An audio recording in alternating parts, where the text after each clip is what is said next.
Hello, gorgeousness. This is Tash Mitch here. I was supposed to be having a conversation with Anaya Sophia tonight, and my technology has blown me out the water. Skype has just refused to play.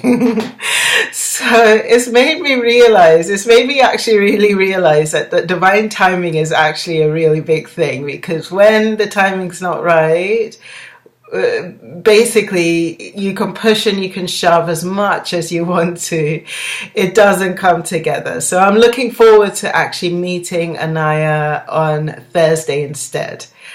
But I thought I'd hop in on here and just really spend a bit of time talking about the balancing of the masculine and the feminine, the balancing of yin and yang, and what the yin energy is and what the yang energy is.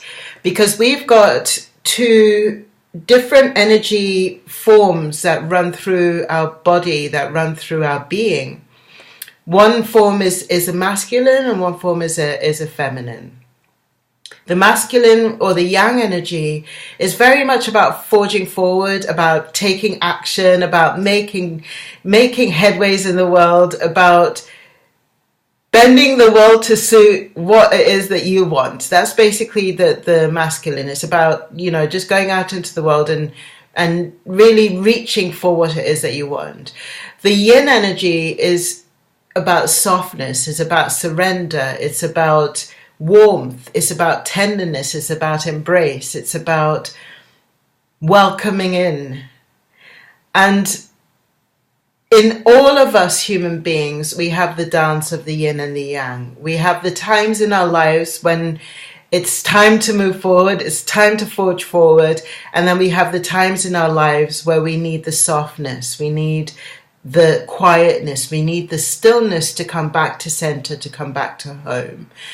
And when we live in cities, or when we live in anywhere that's remotely fast paced, or likewise, if we're doing a job, or we've basically sunk our roots into something in our everyday day-to-day life that is really, really fast-paced, we find ourselves utilizing a lot of our yang energy, where it's kind of like we're getting up and we're running every day, and we're not spending the time. In fact, we can actually almost sometimes be really derogatory about the yin energy, which is asking us to actually stand still a second and tune in and see whether this is still in alignment, or whether this is still in resonance, or whether this is still what you want to be doing. Because often when we don't do that, we find that we're moving forward, taking action, making changes, moving forward. And at the core of our being, at the center of who we are, there's a sense of unfulfillment, a sense of dissatisfaction, a sense of sadness, because we're not listening to our own internal navigational system. We're not listening to that whispering voice within us that's advising us of something different, and sometimes it's just advising us of an adjustment that needs to be made. Other times it's advising us of a 180 that needs to be made, where we need to make a complete change. And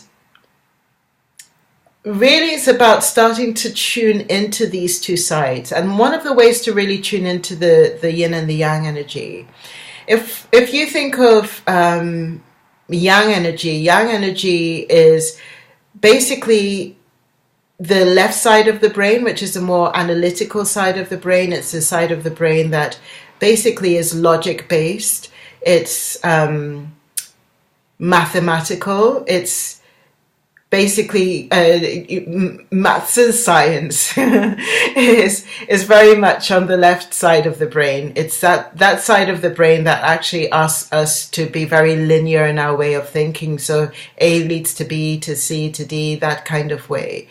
And that is determined very much by the right side of the body. And a lot of times when we tune into the right side of the body, we can feel if there's imbalance. We can feel whether we're utilizing this energy quite a lot, which is then putting a lot of strain on the right side of the body. Likewise, the feminine side of the body is the right brain, which is the left side of the body. So when you look at the two halves of the brain, basically they actually cross over. So we have the left and the right side, but the left side is governs the right side of the body, and the right side of the brain governs the left side of the body. So we can actually tune into what that particular quality of energy is doing by tuning into each side of our bodies. What side feels more, strained? What side feels like it needs support? What side feels like it needs a rest? And when we tune into our society, very much the left side of the brain, and so the right side of the body is like really action orientated. And likewise, we could be really fluid on the right side. We could be really fluid in terms of our intuition, in terms of our softness, in terms of our sinking in and stillness. And at that point, basically, the left side is not getting any attention. The left side of the brain, so the right side of the body, is not getting any attention. And that could be atrophied, for example. It's kind of like it needs work. It needs you to come into balance with that and to bring the action-orientated element into your day-to-day life.